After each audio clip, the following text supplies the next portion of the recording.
On everybody, what is going on, the Catch fam? It is Steven here, and in today's stream, we are going to be popping off a live 2022 NFL mock draft. We've had some trades break in recently. We've had some trade swap picks. You saw the Saints and the Eagles get a little frisky. Maybe the Eagles are pushing back for next year to get their guy next year. Maybe they don't fully believe in Jalen Hurts like the fantasy football community might. We've seen a lot of excitement so far. I think there's going to be a ton more excitement ahead of the actual draft in April. You typically see this heating up, but especially around drafts where maybe there's not a clear cut number one guy. Like in this draft, I mean, there's no real quarterback that jumps off the page. I mean, shoot, a lot of people thought, hey, it's going to be Mr. Malik Willis, but now, even in Todd McShay's mock draft that he dropped out today, you're seeing maybe some people are looking at Kenny Pickett from the Carolina Panthers there, and potentially Malik Willis falls a little bit. So it really is kind of a crapshoot right now. And I think that's kind of what people are seeing, is that maybe we don't know what's going to happen. And, and that doesn't just sit to the quarterback position, right? I think at large, when you're looking at this draft, the deepest position is on the edge. And that's still even with David Ajabo, who was literally one of my favorite prospects. He goes down with a serious leg injury, which blows because that guy would have been an absolute beast in the league. And I still think he will. He's still going to get his shot for sure. But, that even with him out, you still got Jermaine Johnson, you still got Trayvon Walker, Aiden Hutchinson, Kayvon Thibodeau, of course. So lots of dudes that are still available right at the top of the board there, and guys that have really been jacking up, right? And you still got the offensive tackles there too, with Icky and Evan Neal, right? So I think with that said, like we should just get into this, get into another live 2022 NFL mock draft. I'm gonna be popping off here, doing the same draft network, which I've done in the past. This is pretty good source for it. So rolling over here to start this draft up. Sometimes the first one I do gets a little funky, but let's roll into it. So pick one. We still got the Jags up on the clock. Last time we did a live mock draft, I was doing it with John, and it was fun doing it with John because we got to kind of go back and forth and see how each of us kind of took a different approach at fitting the team needs of all these respective groups. But with the Jags, for me, I think with what they've done in the offseason, spending money like a person at the mall just trying to drop all their Christmas money. I mean, these guys have been shopping a little out of sorts. I mean, what they've been going out and getting, the Evan Ingrams, throwing mad cash at Christian Kirk. It's been irresponsible for me, but whatever, you got to do something. You got to throw a lot of money to get people into Jacksonville. But it's all been on the offense for the most part, right? So I think they definitely go out here, get their guy, Aiden Hutchinson. He's kind of been sitting there at the number one pick all year long. And I really think with the offensive moves that they made in the offseason, it's kind of solidified him even more in my mind at the number one spot. Detroit Lions coming up at number two. They can really do just about anything they want here. They've got so many needs. But I really do think, we are sitting there and we're still going to take the best guy available. And I think Kayvon Thibodeau from Oregon, I mean, a year out from now, he was definitely everybody's, clamoring about. I mean, this guy has massive upside, great build. I just don't understand why these guys would go away from them here. Think it's a great pick for them to go ahead and snag. Houston Texans up here at number 3. I really like offensive line here for them to build out. I mean, yeah, it would be nice to go out and get a skill guy, get somebody to really build out the skill receiver core, maybe because they've got literally nothing there other than Brandon Cooks, who I don't even understand why Brandon Cooks still wants to play for that team. They need to trade him because he could still go to an actual Super Bowl contender right now. I mean, Kansas City Chiefs would probably love to have him right now. But I think what the Houston Texans do is they go offensive lineman with their first pick here. I've tended to go Evan Neal with my first pick for most of these drafts. But with that said, it really is just kind of a flavor spot here. Evan Neal's been great. Icky's been great. There's been a lot of really upside players here. I might just go Icky here to change it up a little bit. Charles Cross is definitely an exciting player too. Yeah, I think I might have to go. It's going to be between Evan Neal and Icky Ekwonu, and I really like Icky for either the Giants or the Jets. I like him in New York wherever he goes. So I'm gonna go Evan Neal here. Or I'll stick chalky. I'm gonna stay chalky with the top 3 picks that I've been kind of doing in most of these mock drafts. But at pick 4, I think this is where it changes up a little bit. I do think the Jets are gonna go out and grab a corner early, but I don't think it's here, right? I do think they go out and grab Icky. So I think Icky jumps off the board at number 4, stays a little chalky, but at number 5, I think this is where the Giants can really do just about anything. They've got pick 5 and 7. It wouldn't surprise me if they traded to get a little bit more draft capital in the later rounds and also maybe get a middle first round draft pick too if there's a buyer out there. But from my mind, what I think these guys absolutely need to do, they still got to get one of these premier offensive tackles. And while a lot of people might say, that's Trevor, that's Charles Cross, I actually think Trevor Penning has had a tremendous offseason, really boosted his stock, and are going to really put themselves in a spot to get that top 5 seeding. This guy's an absolute bully out of Northern Iowa. He doesn't even have a picture on this website, right, guys? But if you watch his Senior Bowl, if you watch what this guy did at the Combine, if you've been seeing any of this guy's work in the offseason, he's real nasty. I mean, he beats the shit out of players after the play, buries them to the ground, gets in their face while they're on the ground, and talks endless shit to them. I mean, that's what you want to see out of your starting offensive tackle. I mean, he is the prototype for that. He's going to be the trendsetter on that offensive line. That offensive line for the Giants has just been abused like crazy over the past, I can't even think, it's got to be like the past 5 years. And I think they need somebody to really set a tone for them. And not only to get into the minds of the defense, but to get into the minds of the offensive locker room. Because nobody really has become a captain. And I think Trevor Penning can be that guy for the Giants. Number 6, Panthers are up on the clock. I talked about it earlier. Todd McShay, he went quarterback here. So before we get into that, I'm going to jump back into the chat real quick. We got Ronald in the building. John's in the building. Yeah, guys, definitely hit that like button. Hit that subscribe button if you are not already a part of the Catch Fam. Come on. You want a little bit more John and Steven in your life. Maybe my hair's a little crazy, right, guys? Maybe I come across like a little bit of a psycho, but my counterpart, John Dawson, he's much more of a friendly looking guy, much more of a safe looking guy. He's got cleaner hair than me too. So you need to see at least a little bit more Johnny in your life. But Ronald, what is up, my guy? How you doing? I was like, what? Are we not marking until tomorrow? We got the fantasy draft tomorrow, but yeah, we got the mock draft took a little bit to start up tonight. I had a little bit of a crazy situation happen. I'll dive into it real quick, but I tend to leave the caps on the water bottles basically not tightened at all. I basically just put it right on the top of it, right, and just let it sit. And I think that that's going to actually contain the water from going crazy, but it doesn't. It doesn't. And so I put the laptop down, set up shop, and then boom, hit the water. It went everywhere. It was like literally Great Falls. It was mass proportions. The water was all over the place. It got all over my electronics. It was really a nightmare.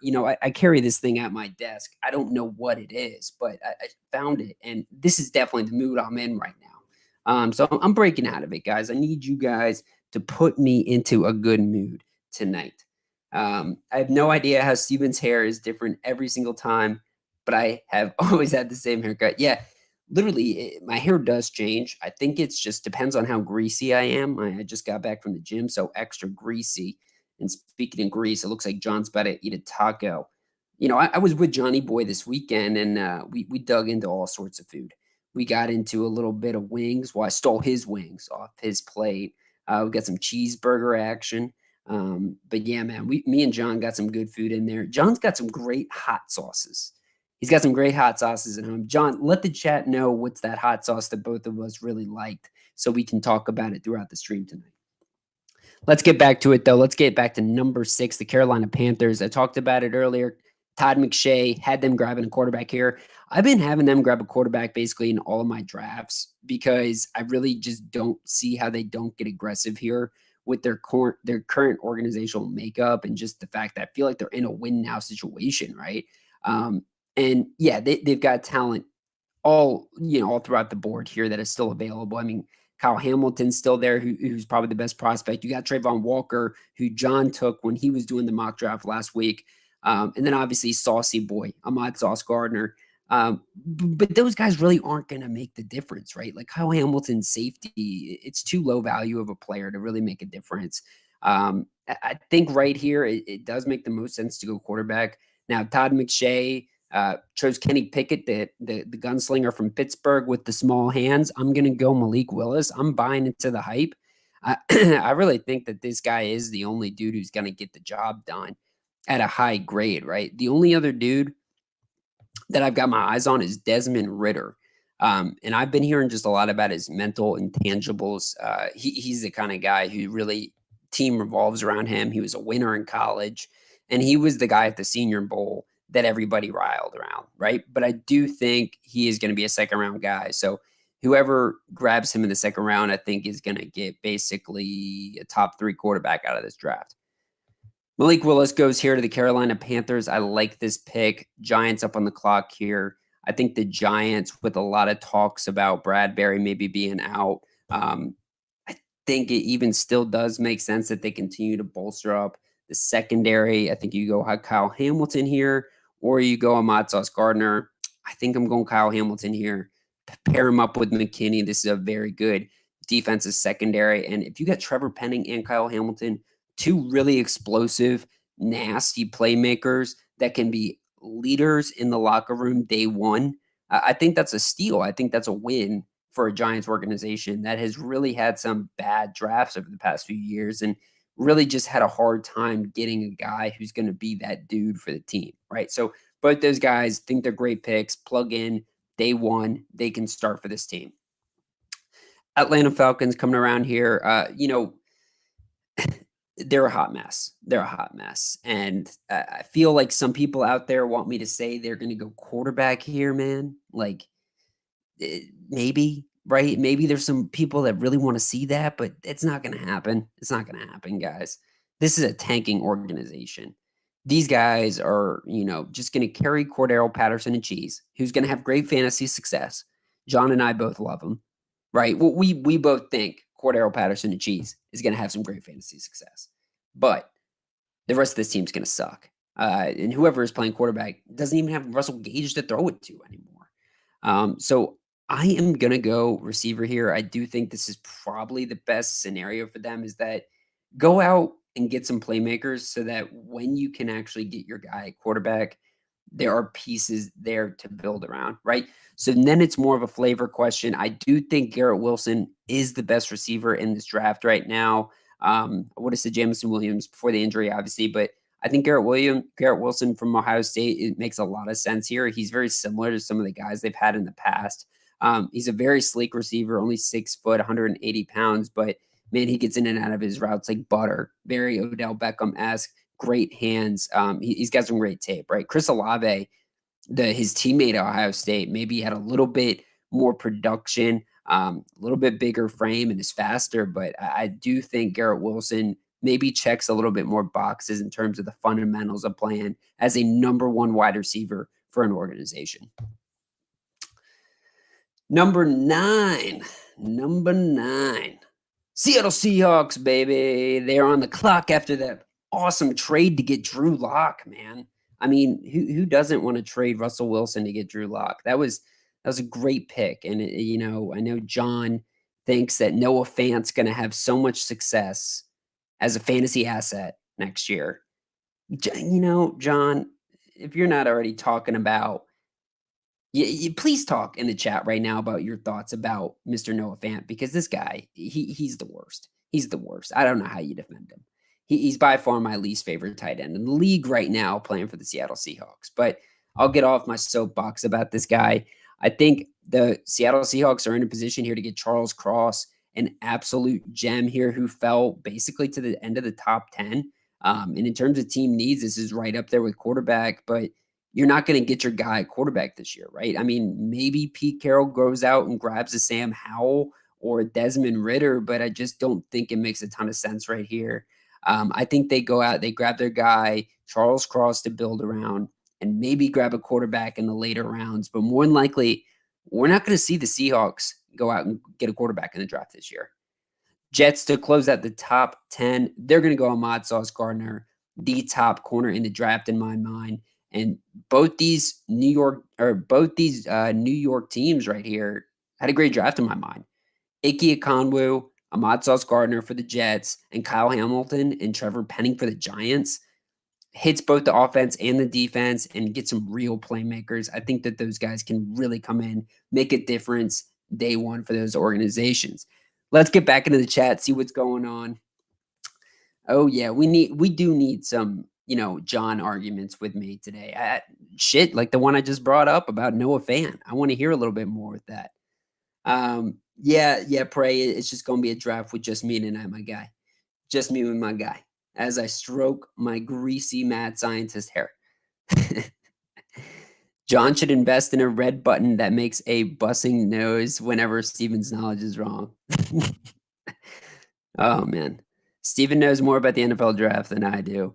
Hey, I appreciate that, John. I appreciate that. Well, I will say, you know, I don't know if I'm really that confident outside of the top 10 because I feel like there's gonna be so many trades that happen, right? We see it every year. We think that it's gonna be static, and we're even seeing already with the Saints and the Eagles trading their picks. I mean, people just move around, especially when there isn't really a whole lot of like top targets to go after early in the draft. All right, Washington football team up on the clock here. They can go defense. I think that's where me and John attacked last year, which it makes a lot of sense. The secondary was god awful, right? I mean, they just got picked and prodded against all year. And Landon Collins, come out and said that he doesn't want any part of this organization going forward because they've been basically giving him pay cuts up and down, right?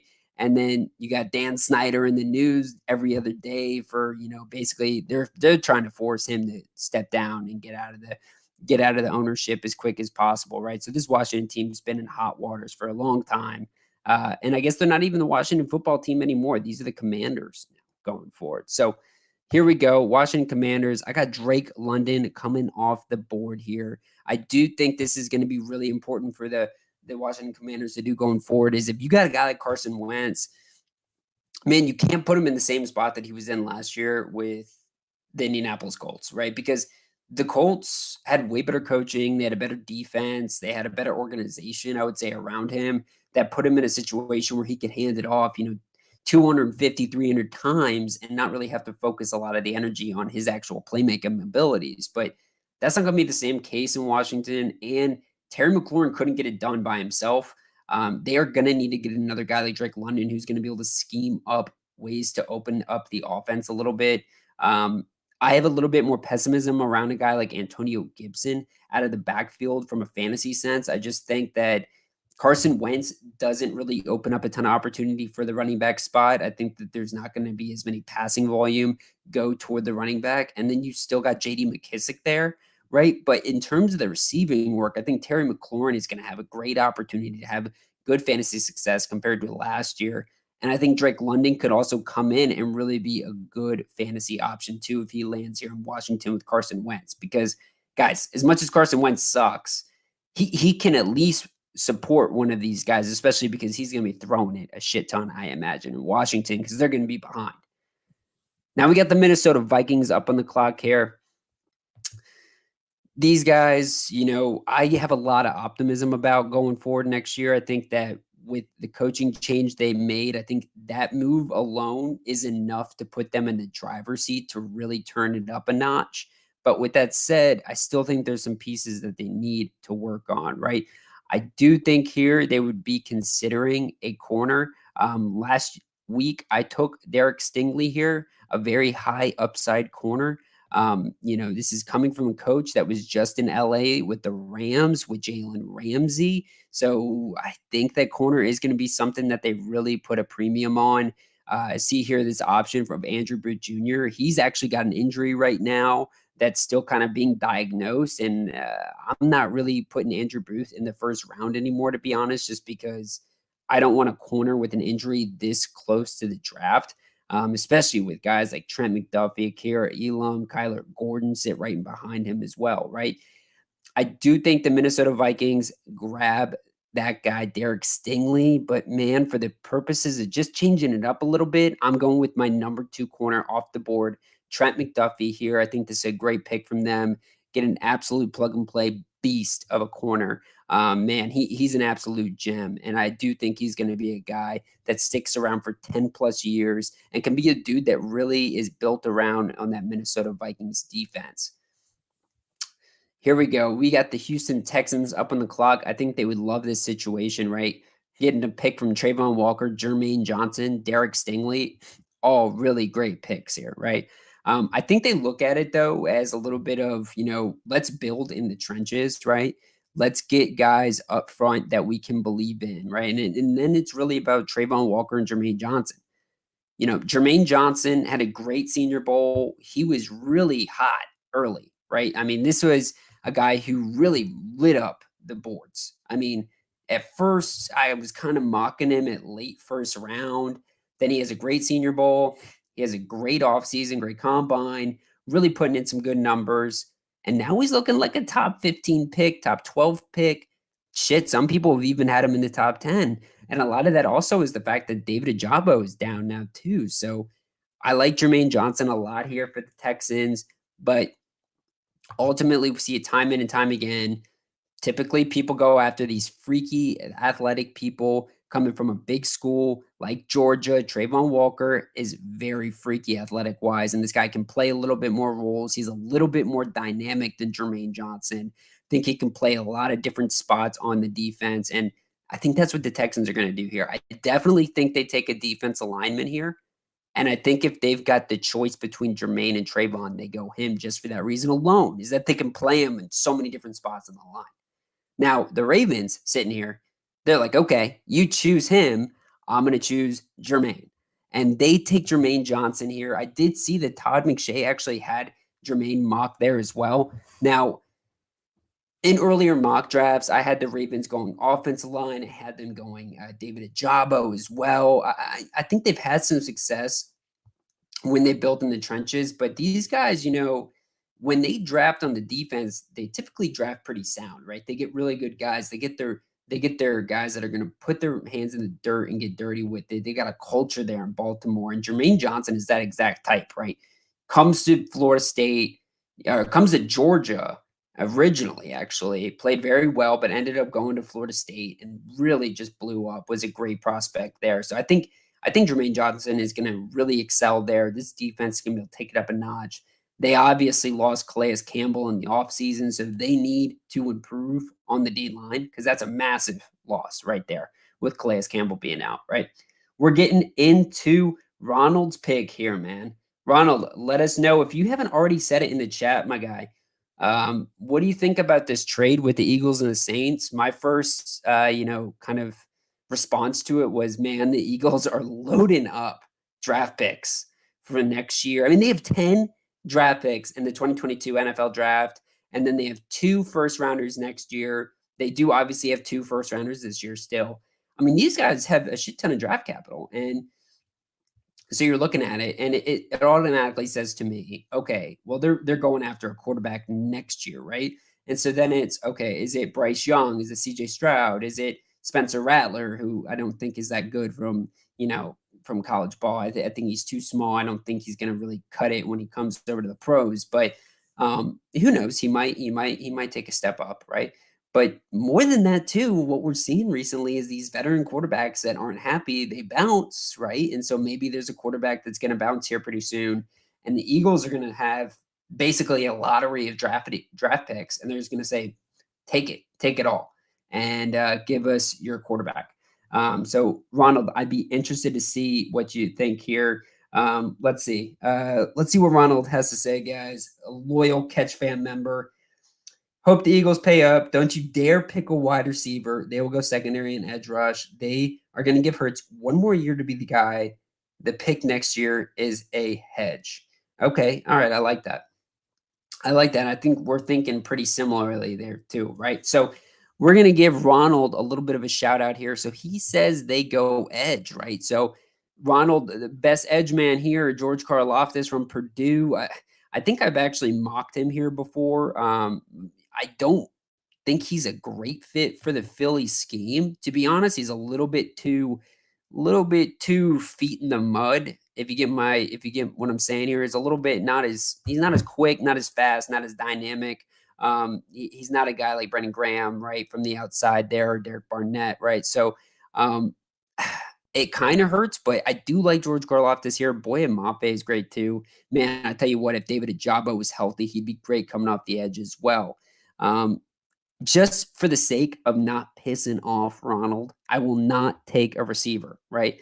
And this might piss him off too, but I'm going to go Derek Stingley, corner from LSU, the guy who is the biggest blue chip, most upside player.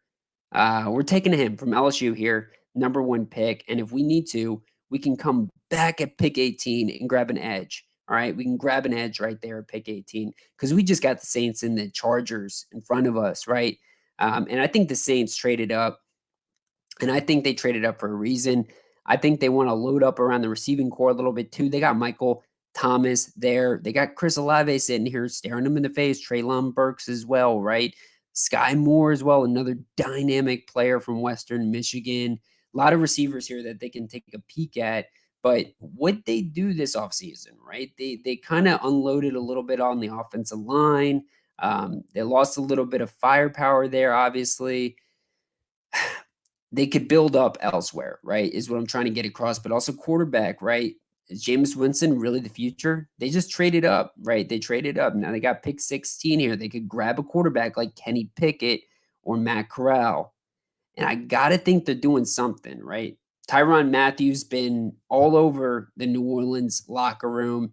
Tyrann Matthews was basically a shoe-in fit that he's going to be going to the Saints, right? So safety is not really a need. I don't think corner's really in need. I think they're gonna fill out that back end. I do think quarterback, just for fun, I say we go quarterback here. Kenny Pickett, Desmond Ritter, Matt Corral. Those are the three options that I would really take a look at here. Matt Corral's been a guy that really hasn't proven he can't do it, or that he can do it through the offseason. And that pisses me off. I just feel like he's not really showing what he's got. And I feel like he's had a real opportunity to kind of prove himself amongst his competitors. Whereas Kenny Pickett, he's been getting shit up and down about his hands, but at least he's coming out there and slinging it. I got the Saints taking Kenny Pickett here.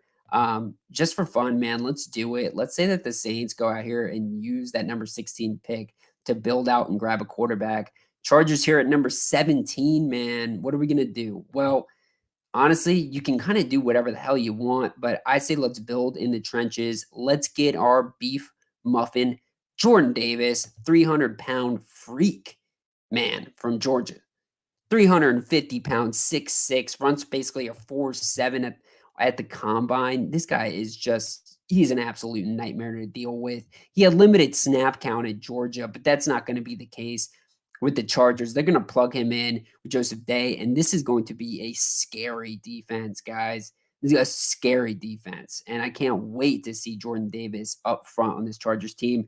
My early 2022 or whatever the hell it'll be, 2023 Super Bowl pick, man. I think the Chargers are my Super Bowl pick. I'm locking it in. I need to go to FanDuel. I need to go to Underdog. I need to go to all these websites out there and just place my pick in for the Los Angeles Chargers to win the Super Bowl. Philadelphia Eagles up on the clock, baby. We are right back in there, Ronald. What is up, my guy? No, I said secondary and edge rush. That's secondary. Okay. Well, Ronald, we will go edge rush here for you, my guy. We will go edge rush. Take George Karlaftis, the best remaining edge, my man. There you go. You got your edge to pair up there with Fletcher Cox, who you were able to sign back. Still got, correct me if I'm wrong, you still got Brandon Graham, Nick Barnett. You still got some really good pieces there on the defensive line. Of course, they don't go out and grab a linebacker like they never do, right? But I don't think you necessarily need it, right? You don't need to go out and grab a linebacker right now. They might still be swimming around there in the second round. Devin Lloyd and Kobe Dean, meaning. So yeah, I think that's a great draft for the Eagles right here. And you've got like a shit ton of draft picks for the rest of this draft and next year. What is up, John? How deep does the wide receiver class look going into the second and third round? Yeah, well, let's just take a look at that real quick, John. First off, I don't know what is going on with my screen right now. There we go. I'll push that down a little bit. But yeah, so we got, all these guys here. I'll kind of just rank them real quick for you. Jameson Williams is number one for me out of this list. Jameson Williams, Chris Olave, Treylon Burks. I would go top three there. Then Jahan Dotson, four. Sky Moore, five. Christian Watson, six. But Christian Watson, I think, has more upside than Sky Moore and maybe even Treylon Burks, to be honest. So that top five that's still remaining right there, I think all those guys can be first rounders, no questions asked. I think Christian Watson, Sky Moore can definitely be late first round guys, right? And all those dudes are gonna go by the middle of the second round. Like, there's really no question to me, right? But then you've got George Pickens, and you got David Bell, John Mechie, Calvin Austin, the third. And after that, I think it's a pretty big fall off. To answer your question, John. And I think this is all gonna be around second, third round, and none of these guys are really that dynamic. David Bell is a guy from Purdue who honestly like could have been a tremendous player coming out. I mean, from Purdue, he was a good receiver. I think he had some drops, but at the end of the day, he was a good athlete, good prospect. But then he just has a god awful offseason. I think he ran like a 4.7 40, and he already wasn't like one of the top prospects. So he just buried his stock. John Mechie, the third from Alabama. I mean, I really like him, but he's definitely a not polished prospect. But just a ton of production out of Alabama. So, and he was there for many years with them too. So, there's some talent there, but there's a reason that there's about to be a really big run on receivers in this draft and in this mock draft as well, John. Let's get back to the chat a little bit too, just before we get into it a little bit more. All right. All right. Grizzy Talk. What is up, Grizzy Talk? How you doing, my guy? Titans quarterback. Yeah, I think a lot of Titans fans would want quarterback there because Ryan Tannehill, hot mess, hot mess. Grizzy Talk, let me know what your thoughts are on Ryan Tannehill, right? How much did he piss you off? How much do you think he pissed off Titans fans at large all over the nation in his playoff performance? I mean, what are your thoughts on him? I mean, John and I, we actually kind of liked him fantasy wise coming into this year. He was really disappointing, as opposed to what he was doing efficiency wise the years before. And you got to think that's a combination of receivers not really being there, Derrick Henry not really being there. So how much is it his fault? But I definitely don't think he's a guy who's ever going to win a Super Bowl for the Tennessee Titans. Saints are up on the clock. I don't want to waste any more time with this, right, guys? Let's go out and get Treylon Burks from Arkansas here, another really dynamic player, dynamic receiver from Arkansas. Very A.J. Brown-esque type of receiver. I think he'd be a great fit in New Orleans. Really good pickup by the Saints here. And what the Saints do when they come up is they go ahead and grab two guys on the offense, Treylon Burks and Kenny Pickett. That'd be really fun because they get a guy, Kenny Pickett, who they can mold maybe for the next year. And then they get a guy, Treylon Burks, who can be a day one contributor, right? Pittsburgh Steelers up on the clock with their first pick, right? Man, I think they would have loved to have Malik Willis go, right? I think they would have loved him, right? Mike Tomlin is obsessed with Malik Willis, right? But there's a lot of good pieces here. Zion Johnson, Tyler Linderbaum, Kenyon Green in the middle. Zion Johnson, in my opinion, is one of the best prospects in this draft because you can play him at tackle, guard, center. He can play all across the board, right? And he has really elevated his stock from the beginning, right? This a guy, that I can compare him to is Kenyon Green from Texas A&M, who at first was kind of that versatile lineman that everybody was obsessed with, but and not that he's really gotten his stock knocked at all. But I just think Zion Johnson, what he did at the Senior Bowl, what he did over the offseason, kind of showed to a lot of people that maybe he should be the top interior lineman taken. And not to say he's the best. I think Tyler Linderbaum's the best, but he's a pure center, right? He's a pure center from Iowa. and that's not going to get picked first, right? So I think the Steelers are going to come out here. I think they're going to take Zion Johnson. It's not going to be a sexy pick. I'm sure a lot of fans want them to go out and grab a quarterback just because they do not want to have to deal with Mitchell Trubisky. But whatever. Let's go out. Let's grab Zion Johnson. What's up, Spencer? What is up, my guy? How are you doing? How are you doing, my dude? What did you think about everybody actually that watched any March Madness this year? Let me know in the chat what your thoughts were on March Madness. Kansas winning the championship. Kind of a crazy game. I wasn't gonna stay up that late. I was like, I was that, kind of a lame guy. I was like, oh, the game's on at 9 o'clock. They need to put it on earlier for us old heads like me. But what a thriller, man. That was a crazy game all the way to the end. Felt bad for Baycott. Yeah, Baycott getting hurt, the big dude from UNC, but that was a tremendous game, man. Spence, definitely let me know. Oh, Spencer, you enjoyed it? Okay, good. Who did you have in that game, by the way? I know both of us didn't really have our predicted winners make it all the way. So be interested to see who you had there. New England Patriots up on the clock. I like this. I like this pick here, right?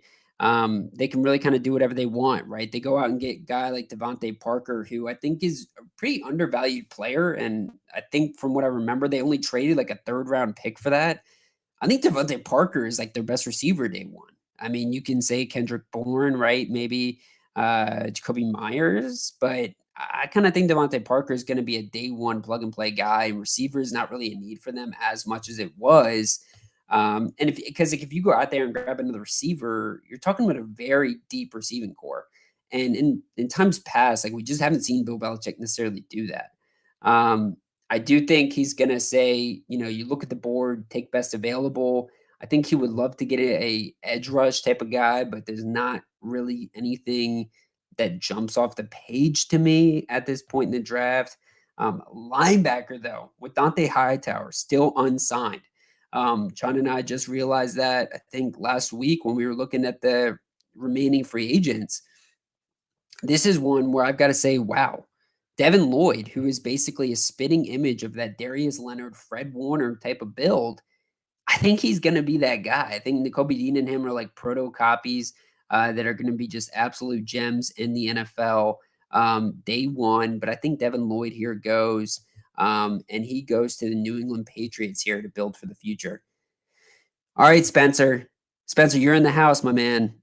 Let me know what you think the Green Bay Packers should do here. I'm thinking quarterback, right? Are the Green Bay Packers going to go quarterback again? No, just imagine how crazy that would be, though, if the Green Bay Packers drafted Carson Strong from Nevada. I mean, dude, that would be absolutely ridiculous.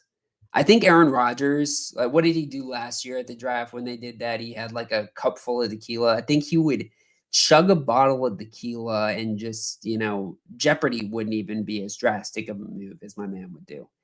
Yeah, Spencer, thank you for saying it in the chat because this is literally so obvious to me that if they are lucky enough to have Chris Olave here, this is the pick. They already actually kind of came out and said that this is the guy they want. They came out and said speed, speed, speed, speed. We want speed at the receiver position. Well, let me tell you what, Chris Olave, Mr. 4-3, he's the definition of speed on the outside. Super, super good receiver. I love him. So much production at Ohio State. Believe he had the most touchdowns as a receiver from Ohio State, which is a pretty big stat to have, to be honest. I mean, just a great, great player. And I think he's going to be tremendous with Aaron Rodgers, right? I'm not saying he's going to be Devontae Adams, right? I'm not saying he's going to be Jordy Nelson, right? But he's a piece that they can definitely build with going forward. Arizona Cardinals up on the clock. Man, this is just not one of my favorite organizations. I'll tell you that right now. I really, I don't have great things to say about them right now. I just don't love them. I don't love them anymore. I think if they were going to go corner, like I said, I'm a little bit sour on Andrew Booth right now, but I do think Andrew Booth and Kyra Elam are kind of the best two corners to take here remaining in the first round. So I'm not too sure they'd go that way, especially with some edge guys like Boye Mafe available. Boye Mafe, I mean, great Senior Bowl as well. He kind of made a name for himself, but I don't think he goes this early yet either. I think the fact that maybe they could go interior D line with a guy like Devontae Wyatt, that might be an option. Um, hmm, this is an interesting one. This is an interesting one. Whole lot of options, but nothing I'm not really loving any of it. But I do think they need to grab something that's maybe not sexy, but something that they can plug in and play day one. And I think that's going to be going after a guy like Kenyon Green, a guy that you can absolutely plug and play day one. And that's what they do. They go out and get Texas A&M interior offensive lineman Kenyon Green. Dallas Cowboys up on the clock. They've been moving people around like hot butter and bread. I don't even know if that makes sense, right, guys? Hot butter and bread moving around, but man, is it tasty. And it would be tasty if they went out and got another receiver too. And I think that's what they're going to do here in grabbing a guy like Jamison Williams.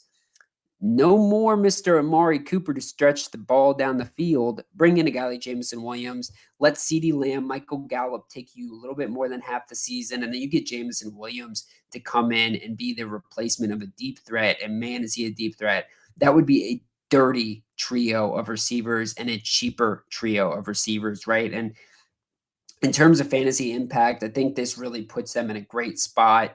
If you were looking at a guy like Dak Prescott, but it also, CeeDee Lamb, Michael Gallup, I already love them fantasy wise next year, but Jameson Williams could be a great dynasty ad if you could go out and get him if he's taken at a spot like if Jameson Williams go to Dallas, Arizona, Green Bay, Kansas City, if he's taken at one of those spots, like this is going to be a great dynasty ad because you're also going to get him probably pretty late comparatively to where he should have been taken originally just because of the knee injury, right? Because he's not going to be playing for probably 3/4 of the season, right? You might not even have him for your first fantasy season, but he's definitely worth having for the future years.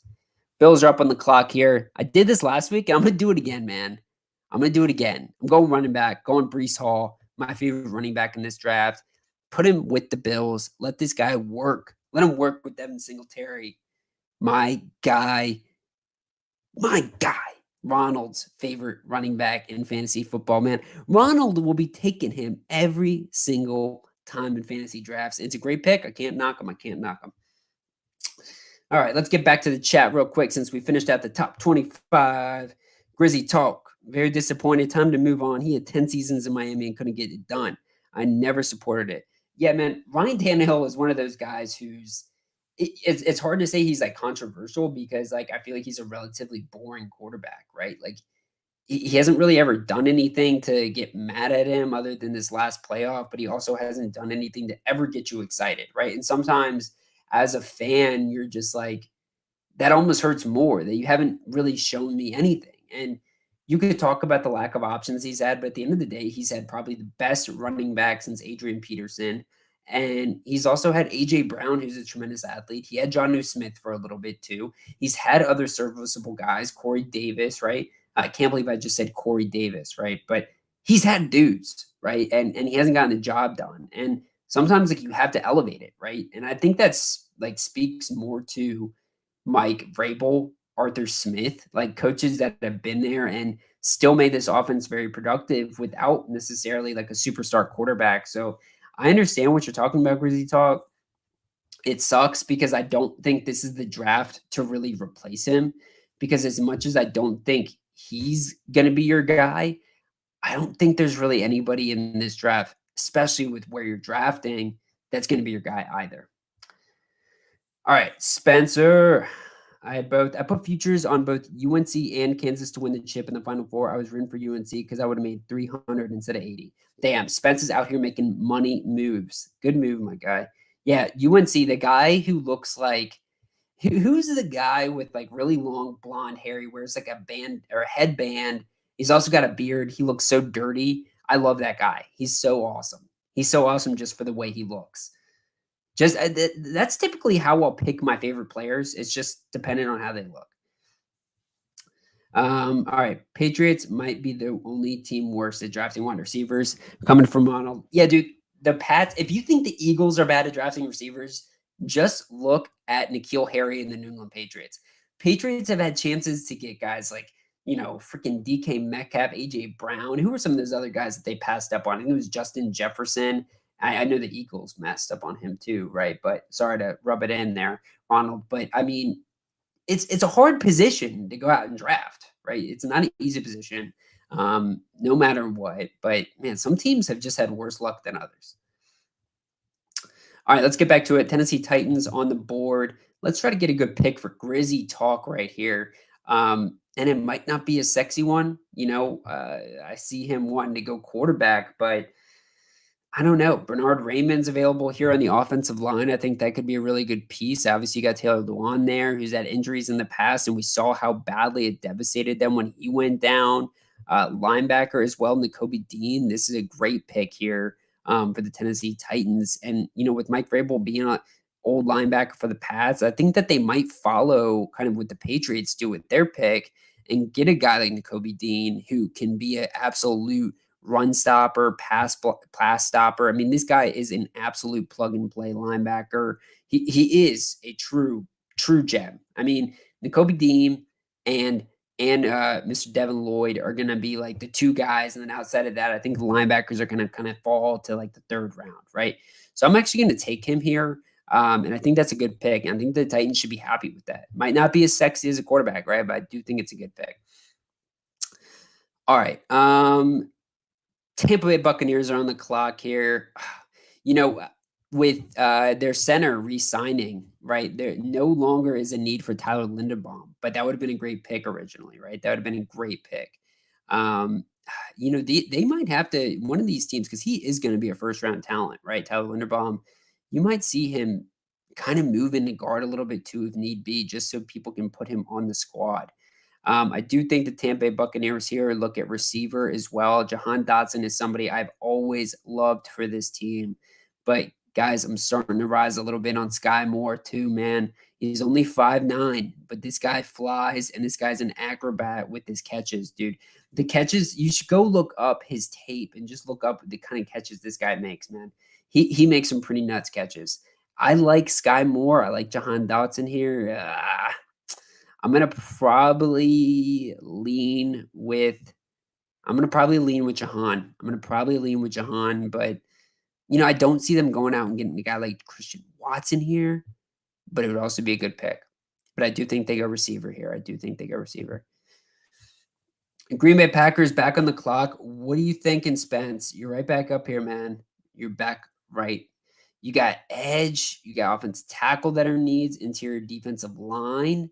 I like interior defense line here personally. I think if you went out here and got Devontae Wyatt, that would be a tremendous pick for you. I know in the past you've liked the Marvin Leal from Texas A&M, who's also a very tweener kind of interior defense lineman who can play a couple different spots, very versatile player, but so is Devontae Wyatt, and I think he's got a little bit more giddy up, a little bit more athleticism.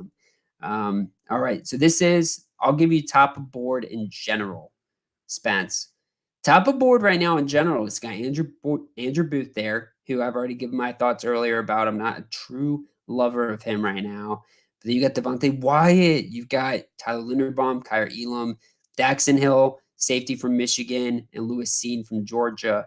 I know John is a little bit more partial to Daxton from Michigan.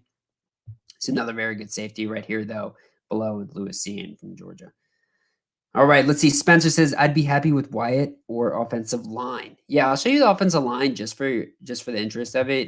You do have Bernard Raymond there, who would be a really good offensive tackle for you guys.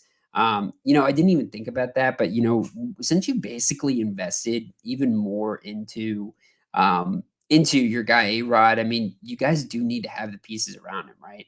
But I think with that said too, I really do like the pick of going Devontae Wyatt. Either way, you build on the trenches. I think you get a lot better. Kansas City Chiefs, probably the picks that I'm like most eager to talk about, but it just sucks because like they just don't have the talent there anymore. Like this draft is not going to have top echelon receivers there, and it blows. Like they got screwed. Like this isn't a Super Bowl team anymore, in my opinion, and that sucks to say it. Like, but I just don't understand. Like you trade Tyreek Hill. Tyreek Hill is not just like 1A of a receiver. Like he's probably the most valuable receiver in all of the NFL because what he can do, unlock an offense, open up an offense. I'm very concerned about Patrick Mahomes. I'm very concerned about what Travis Kelce is going to be able to do. And Christian Watson isn't going to be able to do anything. Sky Moore isn't going to be able to do anything like to even come close to replicating that, right? There's been conversations of Bradbury, corner from the Giants, going here and being a good plug in and play corner. That would be obviously an amazing pickup. Stephon Gilmore still obviously out there as a free agent. I know there's been some whispers of maybe them landing him, right? And then on the edge side, you've got Boye Mafe, David Ajabo with the injury, and Arnold Ebiketie, who I don't necessarily see goes here, especially because they do still have a couple edge rushers, despite the fact that they're not that great. Be interested to see if they come back and sign Melvin Ingram, right? I think they use their first two picks at receiver and corner, though. Ultimately, I think that's what they end up doing. I don't love these picks either. I think safety is an opportunity, obviously, because Tyrann Mathieu is not coming back, right? I like Jalen Petrie a lot from Baylor. He's the fourth on the board here, but I think he offers the best pass coverage skills out of all these guys. He's a real playmaker. Lewis Cine is probably the best one, though, in my opinion. I thought he had a great offseason as well. Oh man, this is tough. It's tough because I have like an emotional attachment to the Chiefs because of Patrick Mahomes and my obsession for him. So I got to give him something to work with. And I'm going to give him Christian Watson, who has the most upside out of all these guys. I mean, Sky Moore, I really like him, but he's just not like, I don't know. He's just not that dude. I wouldn't be surprised if the Chiefs went back to back receiver here just because throw more darts at the board. And I think both these guys, Sky Moore and Christian Watson, are going to be good, serviceable receivers, right? But there's just too many needs. There's too many needs for this team. I say they go corner here. I like Kyer Elam. I like Kyler Gordon a lot too. I'm trying to think about what they've gone after in the past. I've even seen some people have Roger McCreary from Auburn with the Kansas City Chiefs, which I don't really love. I don't like that pick at all, to be honest. If Andrew Booth didn't have the injury, I'd probably snag him here. But with all that said, I'm going Kyer Elam, who is probably the best man cover corner. Very physical dude, big body corner from Florida who played, I think, since basically day one from when he went on the campus. And he was a really good corner. He did have some penalty issues, but shit, I'd rather have my corner have a little bit more penalty issues than not, because that shows that he's aggressive. It shows that he's a playmaker, shows that he's going after the ball. He's not standing off of his toes. I'd rather see that kind of mentality in my corners. So before we go with the next two picks to finalize the draft, guys, I'm just going to hit back in the chat right here. Manic, that is the dude, bro. That is the guy. That is the guy. That guy was so cool, dude. He had that terrible pass at the end of the game, though. He was like, I could tell what he was trying to do. He was trying to, for anybody, we're talking about March Madness here. At the end of the game, Manic tries to hit it over to the shooter and hit right into his pocket right here at the corner three and just totally screws it up. And also, I don't know why UNC was chucking up 3-pointers like crazy at the end of the game. I just didn't think it was necessary. All right, Grizzy talk up in here. I know we want to draft a quarterback in this draft, so O-line. I know we won't draft a quarterback in this draft, so O-line, receiver, or linebacker for sure. 2023, yeah, 2023. I think that's going to be your year, man. I think that's where quarterback goes for you guys. And dude, I was just looking at the list earlier. I mean, I can never pronounce the guy's name. I'll eventually get it right because I'll eventually be looking at him, but the dude from Clemson who really fell off this year, but originally coming into the season, everybody was like, oh, dude, this guy's going to be like the next great quarterback from Clemson. And he struggled a lot, but he's still one of the top guys. And you got Spencer Rattler from Oklahoma. And then, of course, you got Bryce Young with Alabama, who was the Heisman winner, probably be the Heisman. He's probably going to be at least Heisman candidate next year. And you still got also CJ Stroud from Ohio State, who I'm a little bit iffy on. But you've got a lot of really good quarterbacks coming out of the draft class next year. You're going to have probably teams like the Eagles lobbying for that pick there. You're going to have teams like the Atlanta Falcons for sure, who are probably going to be the worst team in the NFL. Detroit Lions are going to be jockeying for that. So, Grizzy, I'm not going to lie, you're going to have some competition for that pick, right? But I could also see the Titans maybe making some moves, right? We've heard some rumors about maybe AJ Brown going to the Jets, right? Maybe AJ Brown just being not on that team anymore. Grizzly, let me know what your thoughts are there. Like, would you be open to AJ Brown being shopped for like a first round draft pick or a second round draft pick? I think AJ Brown would deserve a first round pick, especially if you're. Let me ask you this more specifically. If you could trade AJ Brown for a top 10 pick in this draft and get Malik Willis, would you do that, Grizzy? Would you do that? And not even for just Grizzy, but do you think it's smart for the Titans to go out and trade AJ Brown for a top 10 pick? Or do you think the Seahawks, it would be smart for them to trade a guy like DK Metcalf for a first round pick and stock up on draft picks early on so that they can maybe get not only an offensive lineman like I picked in this mock draft, but also a quarterback? Spencer, I'd be happy with Wyatt or O-line. Wyatt or Linderbaum. Yeah, Linderbaum, great pick here. I'm actually going to be probably taking him here with my next pick. I'd like the Packers to draft David Ajabo if he falls to the second. He is hell worth the wait. After watching him against Wisconsin, arguably the top running school in the country, he is that guy. Yeah, I think he's an absolute beast, dude. Jabo has the freakiest upside, I think, of all the prospects before the injury. And I don't think the injury is going to be like the end of this dude's career. Like I think he's got a lot more for him once he heals up a little bit. Booth for KC for one of the picks. They need secondary. Yeah, man, I really do. I like that too. I have to look up actually. Let's look it up right now on the chat right here.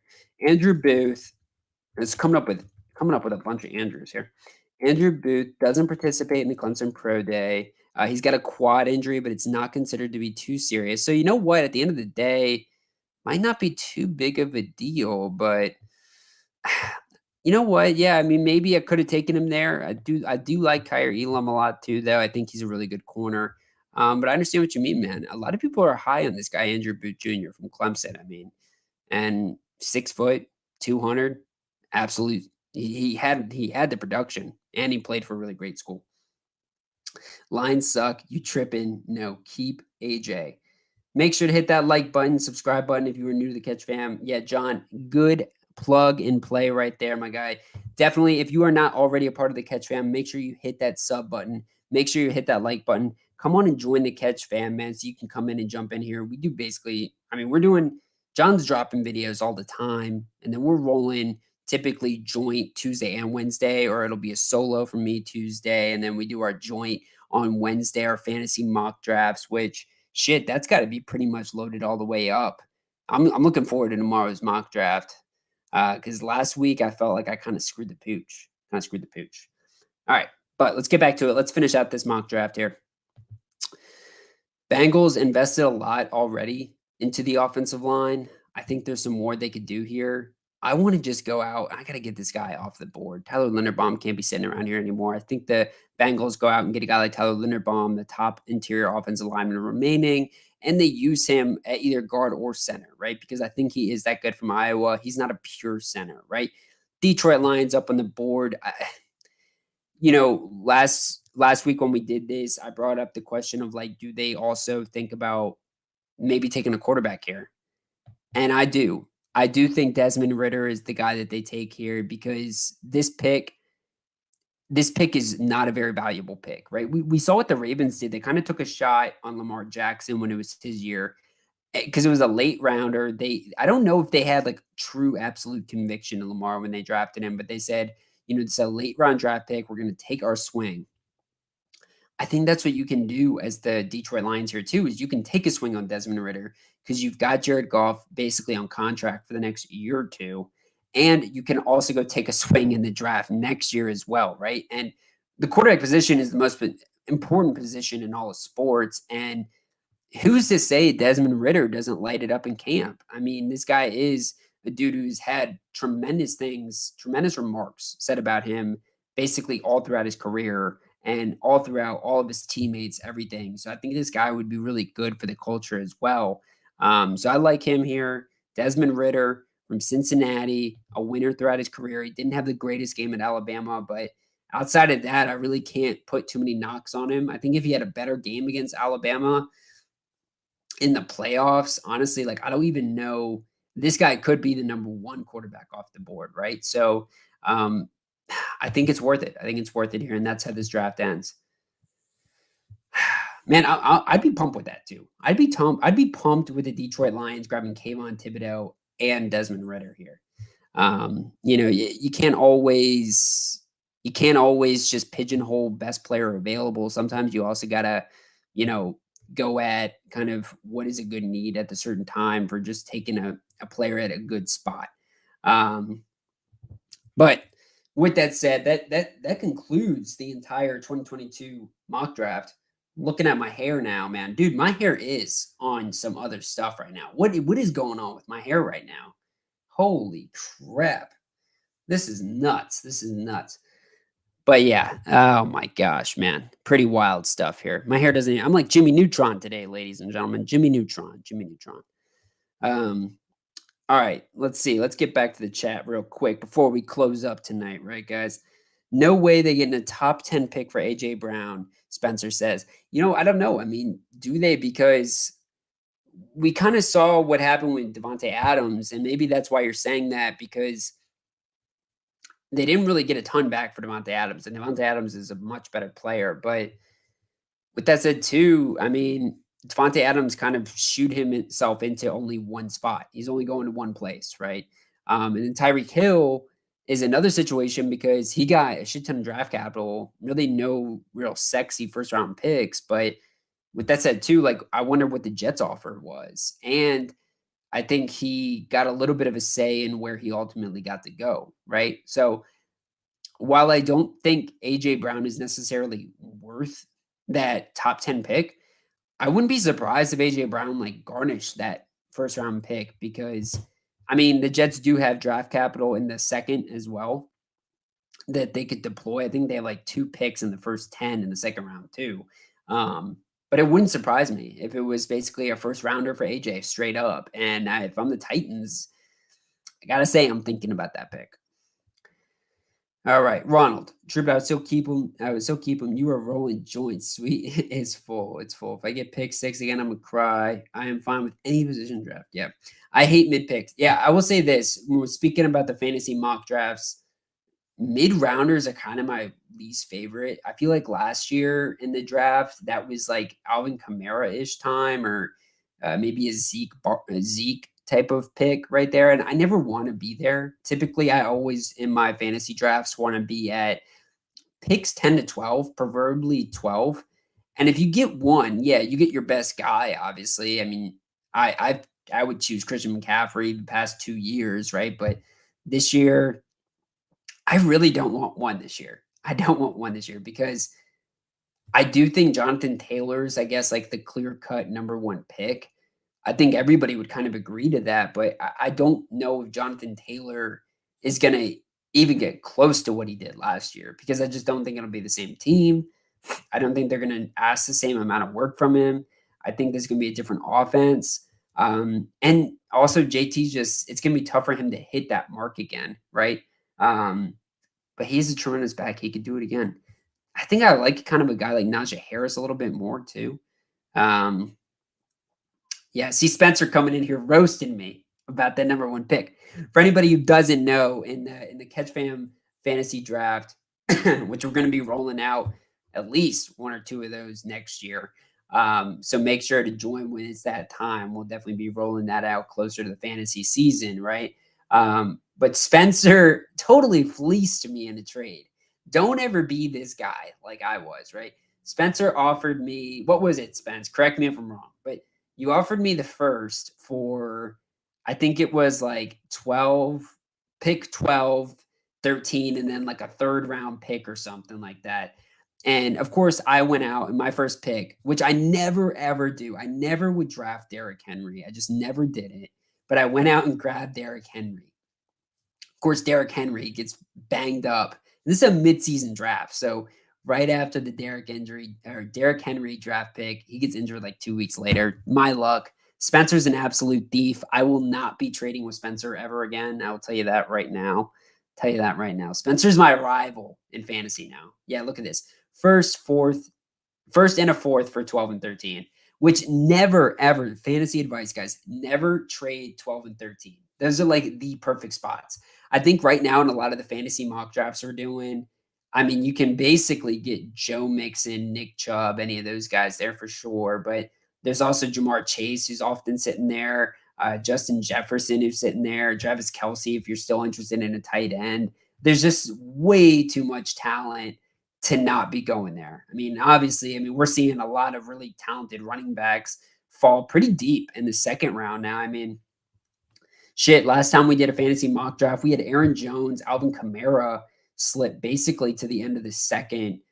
With Leonard Fournette, signing on, if they don't bring another back into the equation, I mean, correct me if I'm wrong, but I think Leonard Fournette is a early second round draft pick type of talent if they don't bring anybody else in, especially because Todd Bowles comes out and says, "Oh, we're going to run the ball even more this year with Leonard Fournette."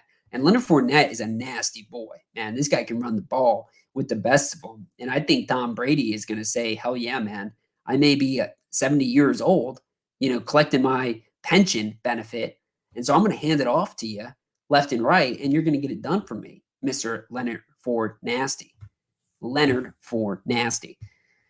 Man, I'm excited for tomorrow. Guys, you got to tune in for tomorrow. We got some good stuff coming your way tomorrow, good news coming your way tomorrow, but also some fun fantasy content. Let's see what other kind of NFL news we got here before we close up around 8. I'm gonna get into some salmon tonight, boys, to eat. What are you guys eating tonight, by the way? Haven't heard any food talk yet. This is kind of pissing me off, guys. I need some food talk, ladies and gentlemen. I know John's eating a taco. Very excited about that. John, you get out there, you eat that taco for me, man. And this is just one individual taco. We're talking multiple tacos. How many tacos? That is a key question. Let's see here. All right. We not really much news other than, obviously the big trade between the Saints and the Eagles. We got the Honey Badger homecoming with, Tyrann Mathieu probably going back to the Saints, which honestly, I mean, that'd be a great move. Let me also tell you guys a little personal story. I was supposed to be in New Orleans recently, and I missed my flight to go to New Orleans. That would have been a fun one. That would have been a fun one. I know we've got some Catch fam that live in New Orleans, and I was really pumped to talk about the city with y'all. So, shout out Tyrann Mathieu, shout out the Honey Badger, shout out the city of New Orleans, and let's get the Saints moving this year too, man. Let's get Alvin Kamara running that rock, right? But the Saints also released Blake Bortles, everybody's favorite quarterback, right? They sign Andy Dalton, and Blake Bortles is like, "I'm requesting a release because I can't handle the competition." Right? What kind of move is that, Blake Bortles? We've got Doug Sutherland. The Purple Peter Eater has passed away. Well, not the Purple Peter, but the Purple. Oh wow, Rob Gronkowski not ready to commit to decision. I think one thing too about Rob Gronkowski is he hasn't really committed yet to coming back. I think John and I both think that in terms of if he will come back to the NFL, I don't think there's a question that he'd be a Tampa Bay Buccaneer. I like how many more like one times can you go back out there? Like I almost feel like at this point, like Tom Brady, like is the only one who really wants to keep going. Like Gronk is done, Julian Edelman's done, like all these guys are done. And I feel like Brady keeps calling Gronk every offseason. He's like, "Come on, man, one more time. Let's go back out there." And Gronk is like, "Dude, come on, man. You said that back in like 2012, dude. Like, I don't want to keep playing anymore."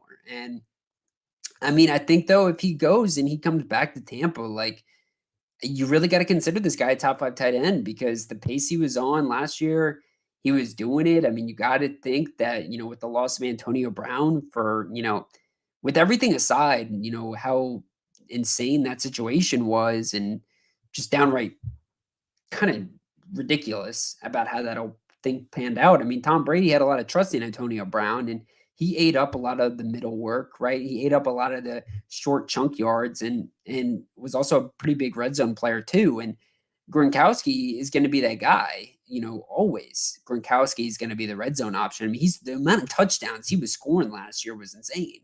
And we can talk about, oh yeah, but they brought Russell Gage back in. But no, I mean, they've got Mike Evans, Chris Godwin, who's going to be banged up. They got Russell Gage. If they draft a receiver, who I had them mocked to draft a receiver this year, but they don't even have OJ Howard, who was a tremendous tight end who never really got any playing time, right? But and then they've got to kind of hold there, right? I think it would be prudent of the Bucks to make sure they have a tight end because it's always been something Tom Brady's gone after. And if Gronk's there, man, fantasy wise, I think you definitely got to make a play on him. And I think you could probably get him. Like I imagine he's going to probably go in rounds is like 8 to 10. I mean, if you're in the chat, let me know if you think Gronk would be drafted higher than that. But can't imagine he's going to be drafted before Dawson Knox, even though OJ Howard's now his backup, right? Um, man, it's gonna be interesting, man. It's gonna be an interesting year. It's gonna be a fun year, though. It's gonna be a fun year. Oh man, Ronald, if I have a taco, I have five. Yeah, let me just say this. Whether it's I'm trying to think about the best taco places, right? Obviously, there's the local food chains, which are always great. You got your homemade tacos too, but there's Del Taco, right? There's Jack in the Box, there's Taco Bell, obviously. Taco Bell is my favorite for sure. That's a not very popular opinion. I think a lot of people struggle with Taco Bell gastro wise, but I stomach it like a champion, ladies and gentlemen. I stomach it like a champion. I might throw in like 5 or 6 probiotics, but I get it done. I get it done. All right, ladies and gentlemen, with that said, I think that'll be the way we close out tonight. I had a blast tonight, guys. Apologies for the delay. I know I was trying to get on around 6:30, but again, I just spilt my water all over the place. I got to watch out for that. Really appreciate everybody who came out here tonight, showed some love, talked about the mock drafts tonight, talked about the draft picks and everything. Next week, if it is just a solo stream, I don't know if we're going to be doing a NFL mock draft. We might be bringing on some more just like fantasy content or something more in that ballpark. But let me know in the Discord, guys, if you have any thoughts about what we should do next Tuesday, what type of content you guys would want to see. If you're not already a part of our Discord, it's in the link below. Go ahead and hit that link, join the Discord. Great way to see all the updates, all the alerts for what we're going to be doing throughout the week. I mean, that's where we drop our invite to the Sleeper Catch Fam League mock drafts that we do every week, right? You'll always get your buzz there first, and then we'll hit it up on the YouTube page as well, obviously. But definitely the Discord is a great resource to kind of be plugged in with the catch. But with that said, guys, again, I really appreciate everything you have been putting into this channel over the off season and coming out and helping out and supporting tonight as well. Had a blast tonight. I'm ready to get some salmon in me. I hope you guys enjoy your dinners. Hope you guys have a great night, a safe night. Love you, Catch fam. Peace.